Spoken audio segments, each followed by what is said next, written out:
Well, the brave fellas over at Stadia Source Engine Stadia broke down some more code for the 2.29 Stadia release version, and it has some possible things that we could see here in the future with Stadia, and we have some cool things to look at. I want you guys to keep in mind though that none of this stuff is set in stone when an APK teardown is done. These things can change. With that said, at this point, from my experience covering this stuff for the last 8 months, typically most of these things do come true eventually.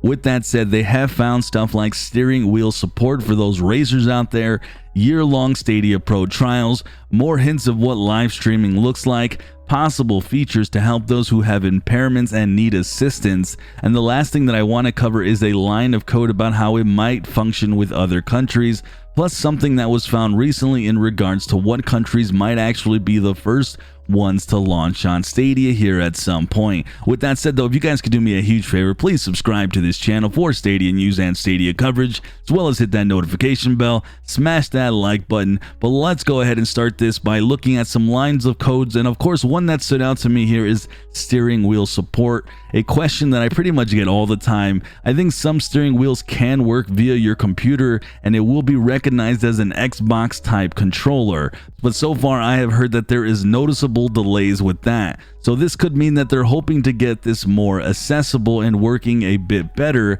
and this line of code shows that this is kind of proof. Now, another one that I found here is a question that I pretty much get all the time over the course of months that I've been covering Stadia, and this is a possible year-long pro membership or something that gives us some form of a discount, and it looks as though that could be a thing with these lines. It even has here a 1-week Stadia Pro trial, which is interesting, a 1-day, which is super interesting. But of course, what sticks out here is the 1-year Stadia Pro trial line, which is kind of odd. A trial for an entire year?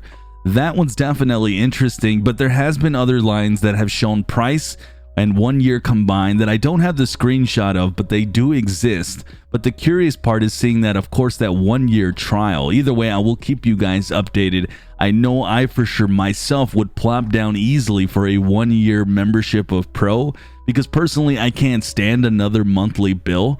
So let's hope this comes sooner rather than later, and I never understood why it isn't already here, but whatever, I digress. Now, another interesting feature here is possibly those with vision impairments might have the ability to have an enhanced screen reader. It does have the line here that it says it's coming soon, so it might not be for a while, but if you're wondering what an enhanced screen reader is, it's technology that helps those who can't see by converting text, button images into elements of speech like Braille. I think this would be really awesome for those, as I actually have a family member who is legally blind, so I can see this being really helpful for them. So kudos to the Stadia team for working on this capability.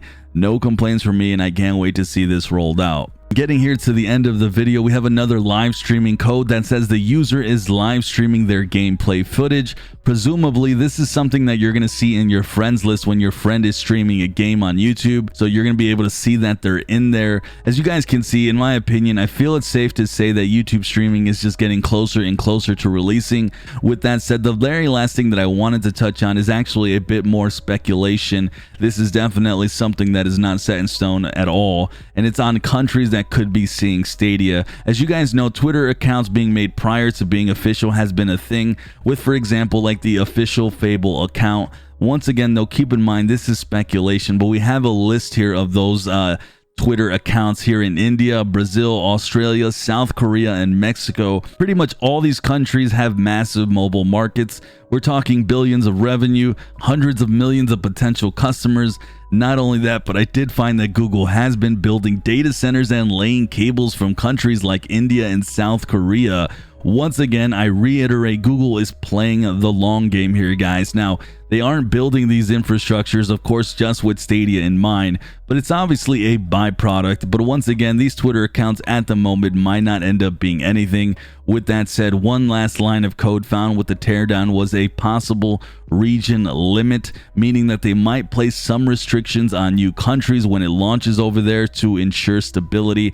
Maybe something for when Stadia launches, so we'll see how that ends up playing out. Alright though, let me know your thoughts on any of the info that was mentioned in this video. Please subscribe to this channel if you're new and you're looking for Stadia coverage, as well as hit that like button. I'm Sunny, and I'll see you guys in the cloud.